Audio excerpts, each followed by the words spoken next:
नमस्कार, प्राजक्ता's किचनमध्ये आपले स्वागत आहे। आज आपण बनवणार आहोत मूग डाळीचे वडे। त्यासाठी मी इथे डाळ रात्रभर पाण्यात भिजू घालून ठेवलेली होती। सकाळी याला छान धुवून घेतली। याचं पाणी झारून याला कॉटनच्या कपड्यावर असं टाकून छान अशी कोरडी करून घेतलेली आहे। याला आपल्याला पाणी अजिबात ठेवायचं नाहीये। इथे मी पालक घेतलेली आहे, 2 पाण्याने स्वच्छ धुवून याला बारीक शक्य तितकं बारीक कट करायचं। इथे मी लसूण पाकळ्या घेतलेल्या आहे, 7 ते 8 हिरव्या मिरच्या घेतलेल्या आहे, कोथिंबीर घेतलेली आहे। चला तर मग रेसिपीला सुरुवात करूया। मिक्सरच्या भांड्यामध्ये इथे आपण हिरव्या मिरच्या टाकूया। असे एकाचे 2 तुकडे करून घेतले मी। लसूण टाकू, कोथिंबीर टाकून घेऊ, जिरं टाकून घेऊ। हे आधी मिक्सरला बारीक फिरवून घेऊ आपण। लसूण, मिरची, कोथिंबीर आणि जिरं इथे आपण छान बारीक करून घेतलेलं आहे।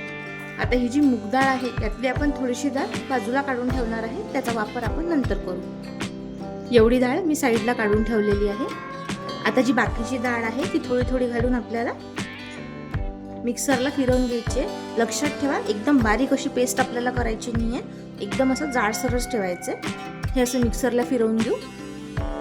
हे बघा, असं आपल्याला जाडसरच ठेवायचं आहे, एकदम बारीक नाही करायचं। हे एका प्लेटमध्ये काढून घेऊ आणि बाकीची उरलेली डाळ सुद्धा आपण अशीच वाटून घेऊ। हे बघा, सगळी वाटलेली डाळ मी एका ताटामध्ये काढून घेतली आहे। यामध्ये आता बारीक चिरलेला पालक घालू, जी मूग डाळ साईडला काढून ठेवली होती ती घालू। ही माझ्या आईची रेसिपी आहे।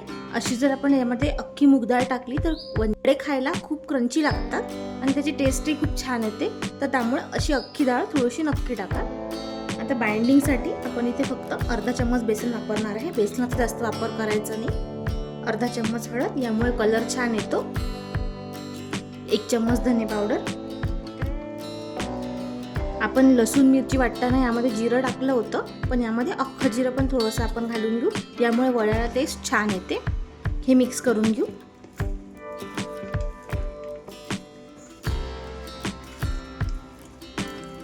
हे सगळं मी छान इथे मिक्स करून घेतलेलं आहे। आता याचे गरमागरम आपण वडे तळून घेऊ।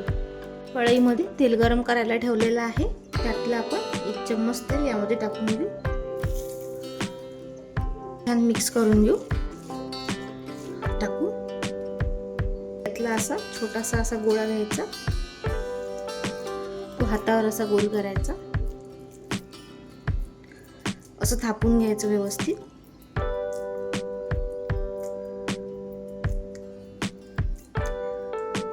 बघा, याला असं मधात होल करायचं।